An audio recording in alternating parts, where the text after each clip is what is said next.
A continuación, con vosotros vais a tener a Laura Ospido, que es economista de la División de Investigación del Servicio de Estudios del Banco de España. Además, tiene el doctorado en Economía con el CENFI, con el Centro de Estudios Monetarios y Financieros.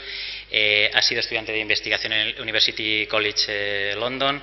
Ha estado también durante 6 años en el IZA de Bonn. Actualmente es investigadora de este organismo. Su tesis fue premiada con el Journal of Applied Econometrics Dissertation Prize. Ha publicado en revistas científicas muy prestigiosas. Además, es presidenta de un comité de la Asociación Española de Economía, creado para promocionar la posición de las mujeres en la profesión docente de economía a través de actividades de investigación, y además, desde hace 3 años, es secretaria de la European Society for Population Economics. Laura Ospido.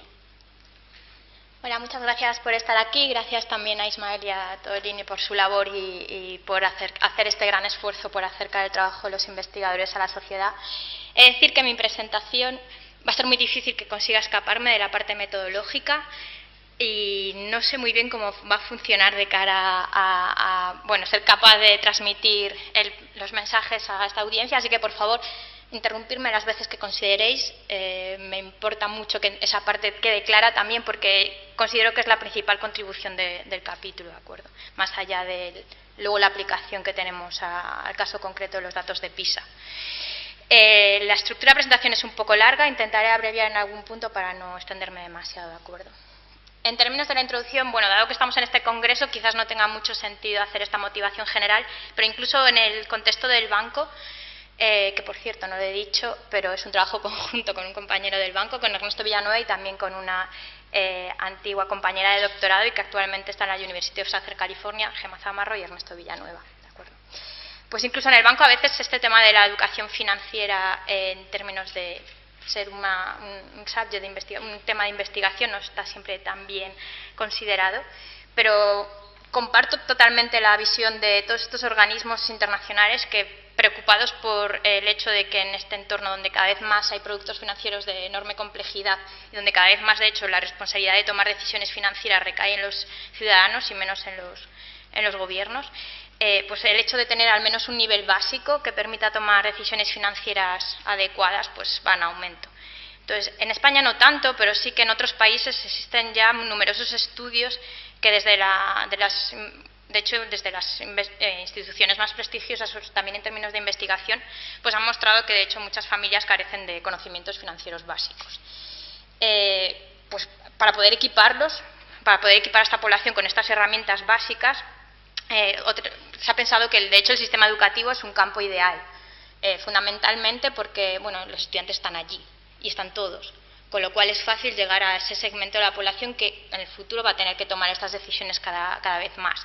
Entonces, de hecho, en Estados Unidos esta preocupación, el hecho de introducir educación financiera, ya sea de forma voluntaria o obligatoria en el currículum de los estudiantes, pues, se lleva haciendo desde mediados de los años 50 del siglo pasado. En España es muy importante el programa que tenemos actualmente, que está promovido conjuntamente por la Comisión Nacional del Mercado de Valores y el Banco de España, del que hablaremos más extensamente mañana, y que desarrolla numerosos centros de educación secundaria en España, del que hablaré algo también porque lo utilizamos en este capítulo. Y creo que es súper importante remarcar que este programa, aunque quizás en términos de tamaño y de hecho en términos de publicidad quizás no sea tan conocido, es crucial, porque España, de hecho, como ya hemos visto en alguna de las gráficas esta mañana, es el país de los que están en los datos de PISA con menos proporción de educación financiera en las aulas en la actualidad. Por eso es tan importante que le demos relevancia a este programa, que he oído hablar de él como programa piloto. Yo creo que va más allá, es una gran iniciativa. Pero, de nuevo, cada vez que llevamos a cabo alguna de estas iniciativas es muy importante también evaluarlas para ver si realmente tienen un efecto, un impacto en los estudiantes en este caso. Pero también es importante resaltar que la evaluación de este impacto es una tarea muy complicada, porque la idea es saber si los estudiantes que reciben este curso aprenden, básicamente. Pero claro, no es fácil, porque para esto necesitamos primero tener medidas objetivas de ese aprendizaje. Y una forma puede ser PISA. Hay otras formas de evaluarlo, sin duda, pero PISA nos da esta medida objetiva, que además tenemos la ventaja de poder compararlo con otros países y por eso es muy útil. Pero no solo eso, los estudiantes que reciben este curso y los que no, son diferentes por muchos otros motivos.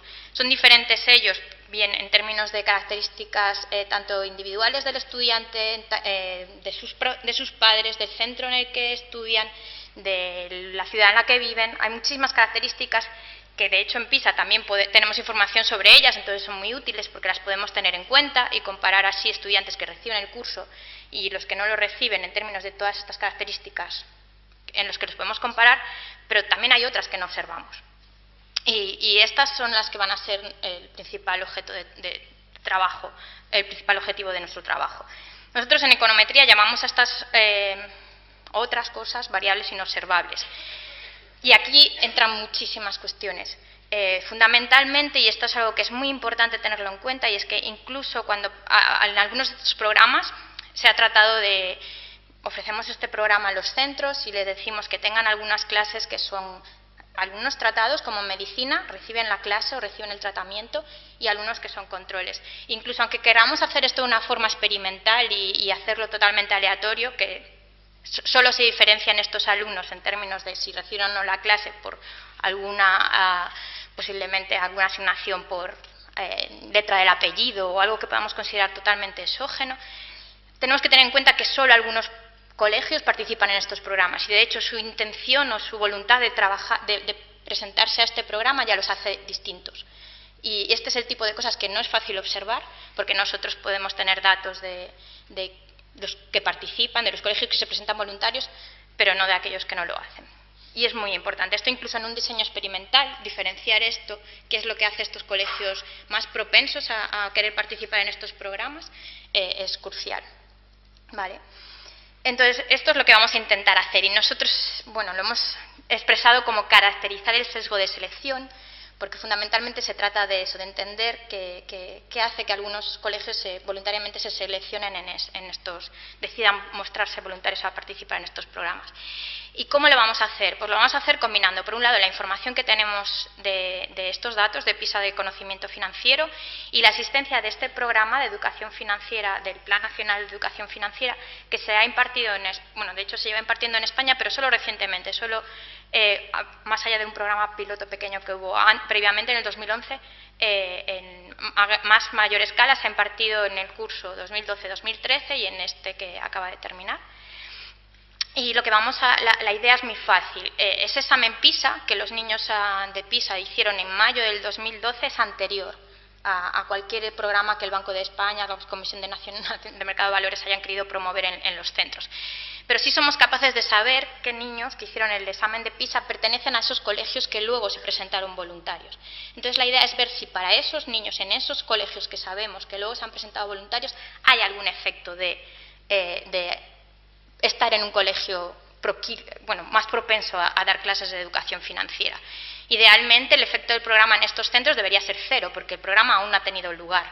Si hay cualquier efecto distinto de cero, podemos medir cuán importante es este sesgo de selección, cuánto importante es esta voluntad de esos centros por participar en programas de este estilo. Y esto es algo muy importante. Queremos tener una medida de esto, porque luego cuando medimos, en general, en muchos de los trabajos que se están haciendo con PISA, y no solo el efecto que es dar educación financiera sobre las notas de los niños, hay que ser capaces de descontar no solo las diferencias en las características de educación de los padres y demás, sino también esta característica inobservable de los centros que los hacen más propensos a presentarse al programa. Lo que encontramos es, de hecho, en total, para todos los alumnos, de hecho, no hay un sesgo significativo. Lo hay, sin embargo, cuando tenemos en cuenta por separado a niños y niñas. Y de hecho lo que encontramos es que ese sesgo de presentarse voluntarios, hay una selección positiva para los niños y una selección negativa para las niñas. El mensaje positivo de esto es que muchas de las cosas que podemos medir influyen en ese sesgo. Entonces, una vez tenemos en cuenta diferencias, por ejemplo, en características como la tasa de repetición de los estudiantes o la situación laboral de sus padres y también la localización geográfica, somos capaces de atenuar ese sesgo en un tercio o la mitad, lo podemos reducir. Y más características que PISA también nos da información, pero que no siempre están disponibles en otras bases de datos, como por ejemplo la política de admisión de los centros, si escogen a los alumnos, que es algo que por ejemplo solo centros privados pueden hacer y concertados aunque no deberían. O pues otro tipo de política de admisión también puede ser pues intentar deshacerse de aquellos alumnos problemáticos. Este tipo de políticas, que PISA también nos da información al respecto, una vez comparamos centros que son comparables también en esas dimensiones, podemos explicar hasta un 65% del sesgo, o sea, podemos eliminar más de la mitad del mismo. Luego queremos ilustrar este método que utilizamos para ver, de hecho, cuál sería lo que llamamos nosotros efecto causal, algo más allá de una simple correlación, ¿de acuerdo?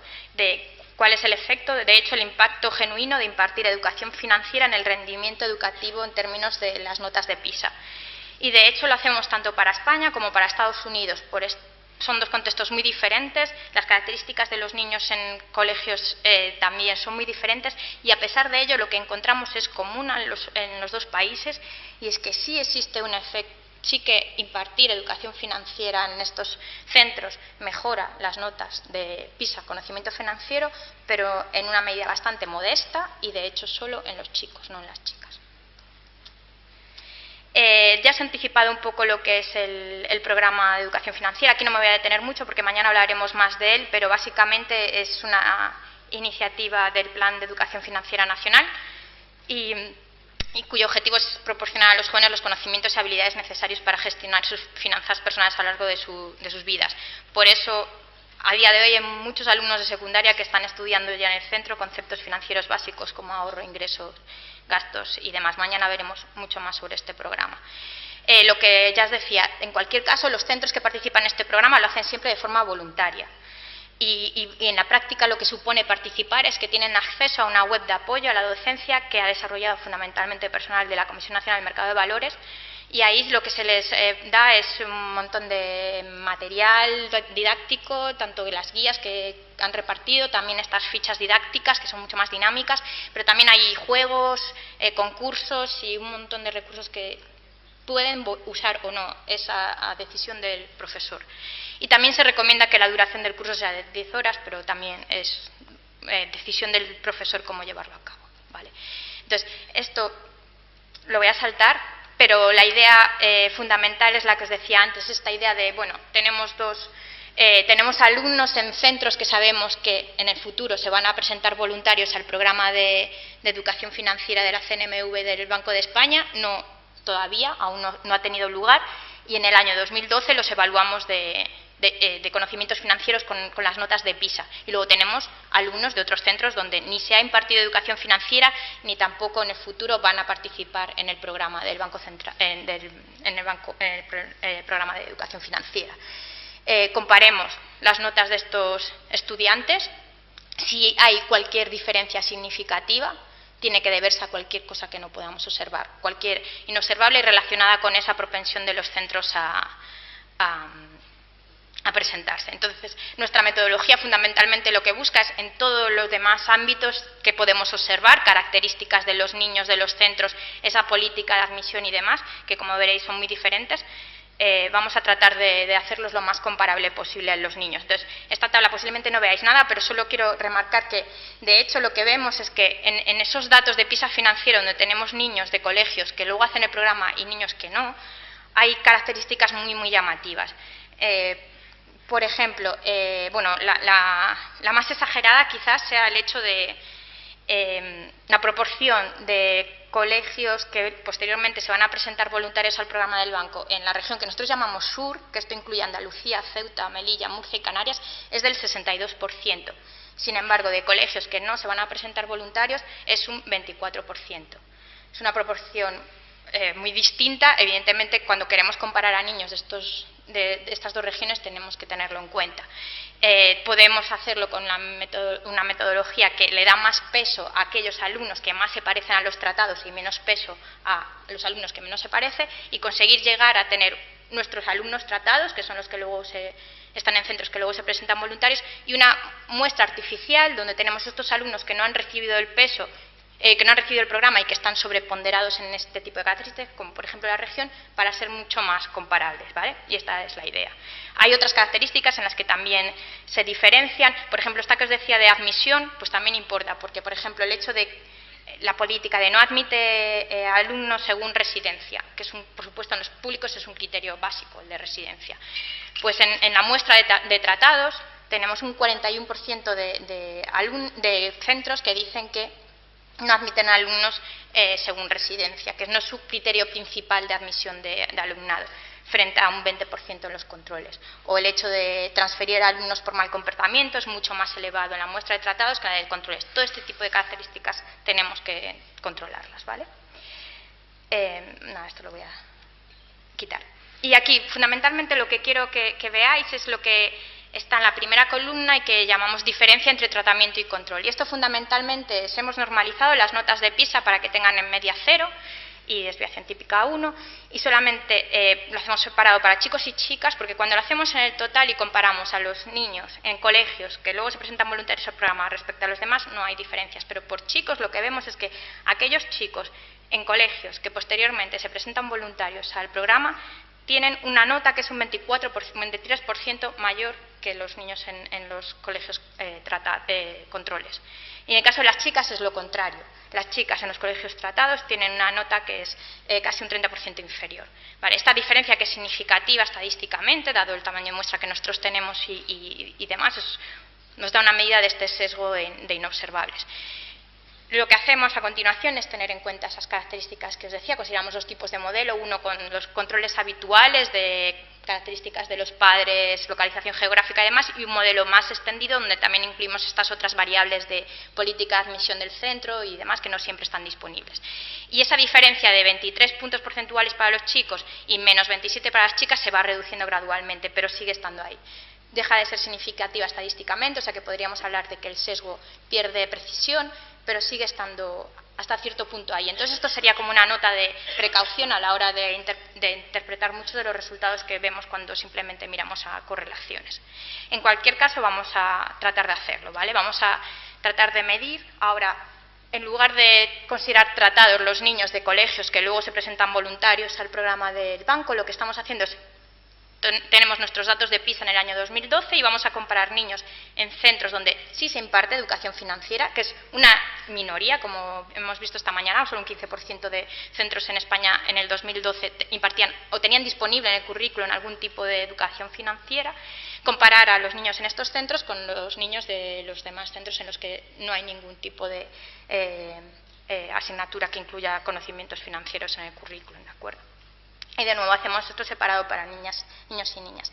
Y aquí, de nuevo, si os fijáis en esta primera columna de simple diferencia entre tratamiento y control, lo que encontramos es que sí hay un efecto, o sea, sí impartir educación financiera aumenta la nota de los niños en 22 puntos porcentuales. Esa diferencia no es estadísticamente muy potente. También es verdad que los tamaños muestrales que tenemos en PISA financiero para hacer análisis país por país no son muy grandes, y más en este caso que hay tan pocos centros que impartan la asignatura, pero en cualquier caso, una vez tenemos en cuenta algunos de estos controles, ese efecto pasa a ser significativo, pero en cualquier caso se queda siempre en torno a los 20 puntos porcentuales. Pero eso es solo para los chicos. En el caso de las chicas no hay ningún tipo de efecto, tampoco negativo, pero es totalmente nulo. Ellas no aumentan rendimientos educativos por el hecho de haber recibido estas clases.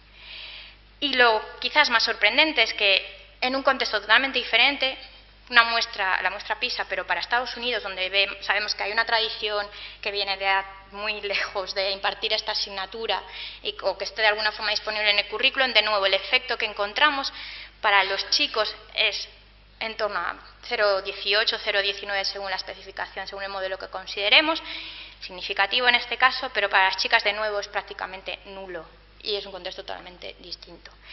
Una última nota de atención, tampoco es que ayude mucho en términos de interpretación en las diferencias por sexo, sigue sin haber una...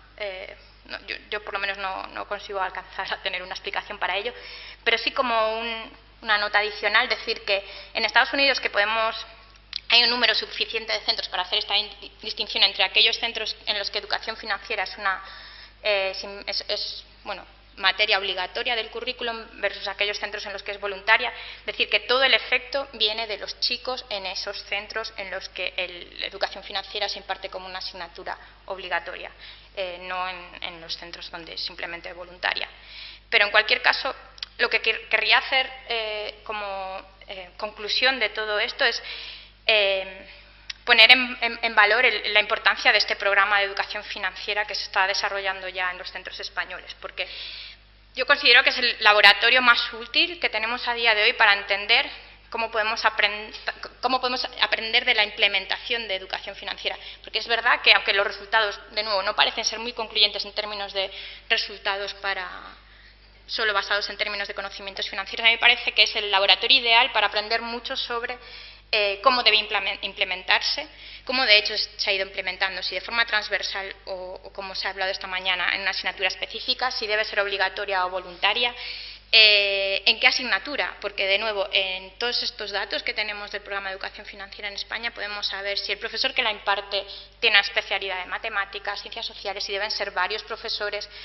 Bueno, podemos aprender muchísimo y sobre todo entender esta diferencia que encontramos en el caso de PISA, al menos entre niños y niñas, que a día de hoy no es algo que podamos hacer con los datos que tenemos para el programa.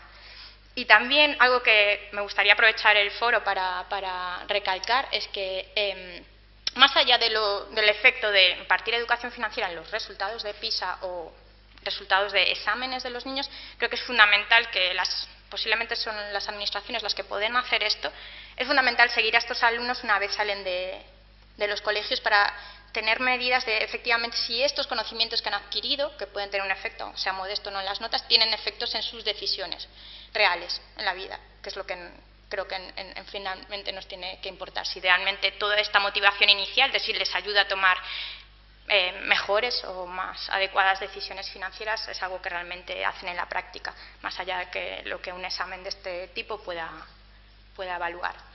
Y esto es todo. Gracias por su tiempo.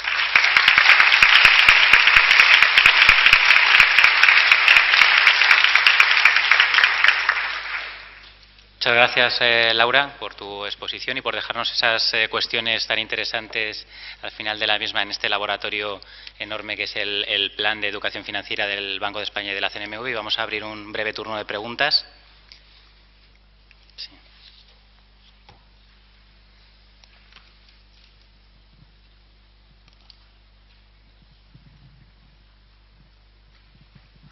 Bueno, en primer lugar, felicidades por la exposición, me ha encantado, la verdad. Decirte que yo soy profesora universitaria de matemática financiera, con lo cual tengo mucho interés en que todo esto funcione.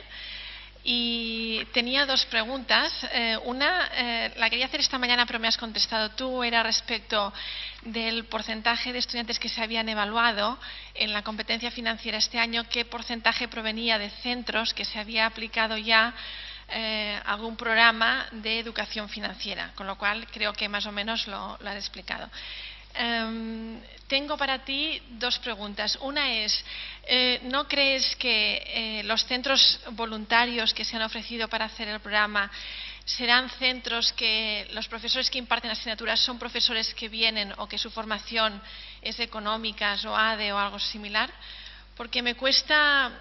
Creo que para los profesores o para los maestros o profesores de secundaria que deban impartir la asignatura de educación financiera, la formación es un elemento básico. Yo no sé hasta qué nivel se les ha formado para ser hábiles en poder formar a los estudiantes en conceptos financieros.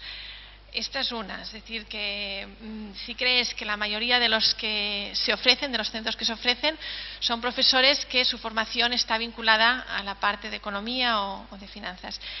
Y la segunda, me gustaría hacerte una pequeña reflexión, y es que me he leído lo que se ha publicado en PISA de competencias financieras, no lo que había hoy, sino lo que había hasta ahora.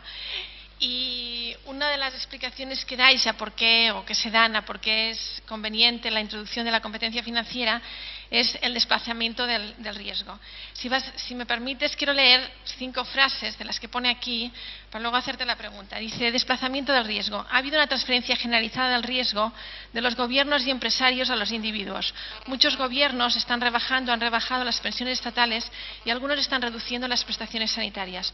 Los planes de pensiones de aportación definida los planes de pensiones de aportación definida están reemplazando con rapidez a los planes de pensiones de prestación definida, trasladando a los trabajadores la responsabilidad de ahorrar para su propia seguridad financiera después de la jubilación. Los sistemas de pensiones de reparto tradicionales se complementan con los nuevos sistemas. Mi pregunta es, ¿un profesor que tenga que explicar todo esto sabe que es un plan de pensiones de aportación definida, de prestación definida, que es un sistema de reparto? Porque yo no sé el público que hay aquí, porque he venido aquí sin saber muy bien dónde me metía, pero yo pienso, si yo no he recibido esta formación, ¿la gente entiende esto? No sé si eres tú la persona indicada para contestar, pero me gustaría conocer tu opinión al respecto.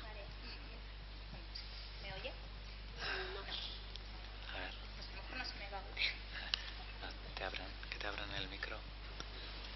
Ahora sí, vale, ahora sí. Bueno, muchas gracias.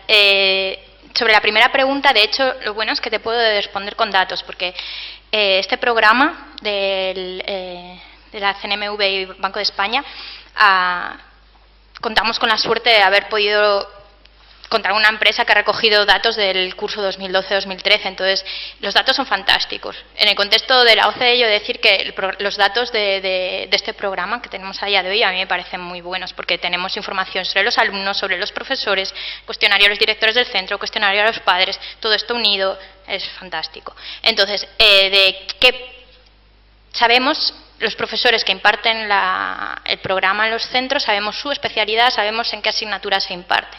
Entonces, he de decir que la especialidad en general no se imparte en una sola asignatura, o sea que este concepto de transversalidad me ha parecido claro. No hay un solo profesor que la imparta para una misma clase, parece como que han repartido temas. Entonces, dado que hay varios profesores, lo que os diré es que sí hay una mayoría de profesores de matemáticas, no economía, pero entiendo que es que tampoco hay suficientes profesores de economía en los colegios. Pero sí hay, pero aún así son mayoría, pero no son todos. Hay un porcentaje altísimo, yo creo que era en torno al 40% que eran ciencias sociales, que están impartiendo este programa también. Y es que el programa, y esto enlaza un poco con el segundo punto, y entiendo. Quizás yo no conozco el cuestionario, no sé las preguntas completas que se han hecho en el examen de PISA, sí el cuestionario que se hace en el programa del banco y de la CNMV. Hay dos niveles, hay las guías docentes que tienen los profesores que están disponibles en este portal. El nivel básico son conceptos asociados a planificación de gastos, pero de una forma muy sencilla, pensando en alumnos de tercero, más bien de la ESO, comparación entre distintos medios de pago, son conceptos muy básicos donde el riesgo no entra. Esto sería nivel 2 avanzado. Entiendo que el sistema de pensiones ahí no está.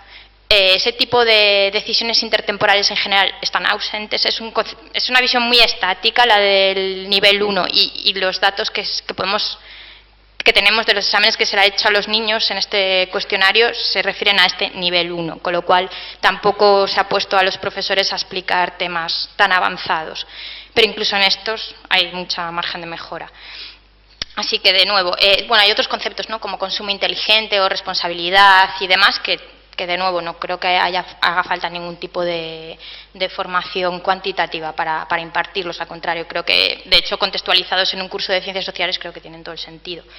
Pero también es el programa, es lo que yo conozco. No sé si en PISA, como es un concepto mucho más, el examen que se hace es más de habilidades, capacidades, es un concepto mucho más amplio. Supongo que en estas preguntas avanzadas sí se les lanza ese tipo de preguntas, pero claro, en PISA no se espera que esto sea algo que necesariamente los niños tengan que haber aprendido en el aula, ¿no? Pueden haberlo aprendido a través de otros canales como la familia o el contexto, así que son un poco como dos ámbitos diferentes. Pero de nuevo, creo que el asesoramiento que reciben los profesores que quieran participar en el programa lo tienen asegurado por tanto todos los recursos didácticos que hay en el portal, como la conexión continua que de hecho sé que tienen con la gente de la Comisión Nacional del Mercado de Valores. Así que tampoco estamos hablando de conceptos tan avanzados. Pero por supuesto hay una diferencia. Una cosa que quisiera decir es que de hecho en la evaluación que hemos podido hacer específicamente con los datos, y me estoy saliendo ya aquí un poco del tema de PISA, pero bueno, creo que es relevante, en los datos del programa de educación financiera sí sabemos los resultados o las respuestas acertadas de los niños a cada pregunta. Entonces podemos de hecho separar las que son preguntas que suponen algún cálculo matemático del resto, por ejemplo. Y de hecho vemos que en lo que más aumenta la nota no es en las preguntas de cálculo numérico. En eso lo hacen igual de bien que los demás o igual de mal. Es en las que realmente han, pues no sé si porque han entendido mejor los conceptos o han conocido conceptos nuevos o lo que demás, o demás son en otro tipo de preguntas más conceptuales. Hola, buenas tardes. Bueno, mi nombre es Fernando Navarro y yo provengo del mundo de la educación, soy orientador y la verdad es que como la compañera que ha hablado antes que yo, pues un poco me siento como con gallo en corral ajeno, ¿no? Como pez fuera del agua porque no sé muy bien dónde estoy en este mundo de economistas y de educación financiera. Me ha venido, yo no entiendo nada de ello, pero lo que sí que entiendo es un poco de educación y me parece que no sé si se ha tenido en cuenta a la hora de planificar este plan de formación o este plan de educación financiera, la realidad de los centros. Y la realidad de los centros, y me ha hecho, quiero hacer hincapié en la cita de esta mañana del profesor José Luis San Pedro, admirado por muchos motivos, ¿no?, sobre la calcopirita y la educación financiera. Yo les puedo asegurar que los niños irán poco a los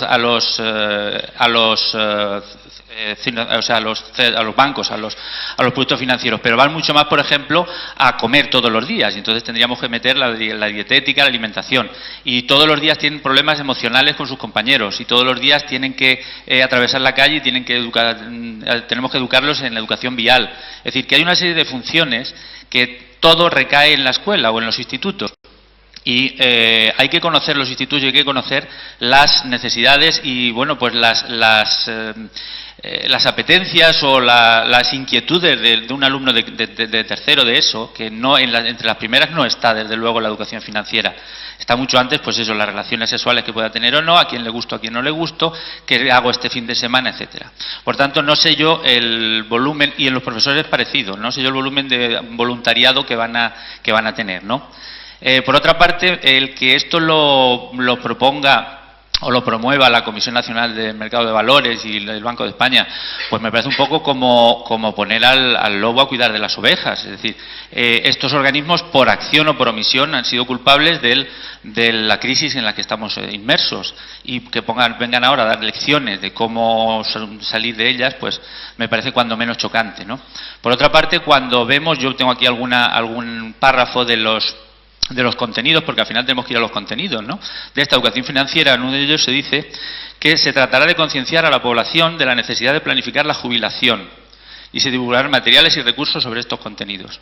Me parece que hay una carga ideológica muy de fondo, en el sentido de hacer responsables de alguna forma a los ciudadanos de que se planifiquen con entidades privadas, evidentemente, porque el aspecto público, digamos, o la parte pública, pues no va a ser capaz de mantener este nivel de pensiones que tenemos ahora. Por tanto, todas estas cosas me llevan a pensar que esto puede ser pues un bluff más de los muchos que hemos tenido en la educación, en la que todo el mundo va a decirnos qué es lo que tenemos que enseñar, a quién tenemos que enseñárselo y de qué manera, y sin conocer efectivamente, pues eso, las necesidades, las inquietudes y las características psicológicas del alumno de estas edades, ¿no? Por otra parte, otra última reflexión sobre el tema de los estudios internacionales, que esta mañana se ha hablado mucho. También tengo mis dudas, y sobre todo una duda importante es si no se podría utilizar mejor el dinero, que debe ser muy abundante, muy copioso, que se gasta en todos estos estudios internacionales, para mejorar otros aspectos de la educación que son más tangibles y más directos, ¿no?, y más inmediatos. Esto se hace se supone que los poderes políticos puedan tomar decisiones. Yo no sé hasta qué punto se siguen o se tienen en cuenta los resultados de estas evaluaciones internacionales a la hora de tomar esas decisiones, ¿no?, y si esas decisiones son las correctas. Gracias.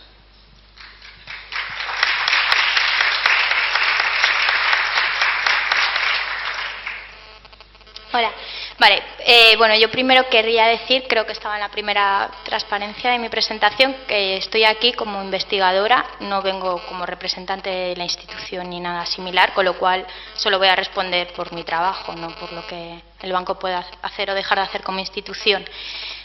Sobre las materias, aquí de nuevo voy a hacer el alegato que creo que es importante sobre el programa de educación financiera que se está desarrollando, que yo sí lo considero que es un experimento, un laboratorio del que podemos aprender muchas cosas. Fundamentalmente porque, bueno, aparte que es un programa barato, no tengo ni idea de lo que puede costar hacer encuestas como PISA. Yo lo que puedo saber es lo que cuesta un programa como el de educación financiera, y para este tipo de evaluaciones que se están haciendo es un programa barato, porque la mayoría, de hecho, debemos agradecer sobre todo a los centros, que son los que más invierten en tiempo de sus profesores y su voluntad de impartir esto, porque para lo que son los recursos que nosotros aportamos están en la web, están allí disponibles, y el coste de que haya más centros no aumenta, es un coste fijo y está ahí, está disponible. Cuantos más puedan participar y aprovecharlo, mejor. Pero vamos, lo que quería decir es que lo considero un gran laboratorio, porque precisamente lo que podemos aprender es con este tipo de experimento, que insisto es muy barato, en qué materia o no tiene sentido incluir esta asignatura. Vamos a aprovechar que tenemos un año todavía para hacer esto, luego la LOMCE lo va a hacer obligatorio en un nivel que ni siquiera tenemos claro que es. Yo, de hecho, no insisto en que el efecto que mostramos es que es pequeño y limitado y es solo para los chicos. No tengo claro, por tanto, que la lectura que tengáis que llevaros de esa presentación es que tenemos que imponerlo a toda costa. Quizás tenga más sentido hacerlo en otras materias. No está claro la duración. Quizás no tengamos que dedicarle 10 horas, quizás más, quizás menos. ¿En qué asignatura? Si el currículum está tan cargado, esto va a tener que sustituir a otras. Aprendamos de cuál, en cuál puede ser tiene más sentido, o en varias, o en qué reparto de horas. Por eso lo considero como una oportunidad en la que podemos aprender mucho para no hacer esto de forma alocada. Los recursos didácticos y de lo que se habla, insisto en que si consultáis la guía que tendréis en vuestras manos, está adaptada a niños de esa edad. Ha sido desarrollada por gente de educación, no por economistas. De hecho, se nota en muchos de los conceptos, como veréis, no hay esto. De hecho, yo lo veo como falta mucho el componente dinámico, intertemporal, que es muy típico de los economistas. No se habla en ningún sitio de coste-oportunidad, que es de lo que siempre hablamos, e incentivos. Veréis que el enfoque es mucho más en términos educativos, muy sencillo, y no me veo en la situación de evaluar si hay carga ideológica en eso, no son recursos que yo haya redactado en ningún caso. Y creo que es todo lo que quería decir sobre esta intervención. Sí, al compañero orientador, pues agradecerle su reflexión, y desde el Instituto Nacional de Evaluación Educativa la verdad es que estamos muy satisfechos y muy contentos de la experiencia de trabajar tanto con la Comisión Nacional de Mercado de Valores y con el Banco de España. Pues como decía Laura, hay un componente educativo muy potente en todas las personas que han estado trabajando en el informe y en poner aquí en este congreso que se llama PISA Finanzas para la Vida. Finanzas para la Vida como un componente también de dotar a los niños y niñas de herramientas que les permitan desenvolverse de la mejor manera posible a lo largo de su vida en toma de decisiones que van a suponer algo muy importante para ellos de forma individual, pero también de forma colectiva. Y creemos que en un escenario de creciente complejidad y donde la toma de decisiones va a haber un componente de más riesgo, ya que hay mayor esperanza de vida y un escenario más cambiante y más complejo, creemos que es algo relevante e interesante. En cualquier manera, este congreso, que es PISA Finanzas para la Vida, está aquí para que todos tengamos acceso a esta información, a la reflexión y bueno, pues que vayamos incorporando, sobre todo a través de la evidencia, algunos elementos que nos permitan mejorar tanto individualmente la educación de nuestros niños, como dotándoles de mayores habilidades, mayores competencias y mayor preparación frente a escenarios complejos y de mayores riesgos, ¿no? Que tengan mayor capacidad para reaccionar y responder ante ese tipo de situaciones.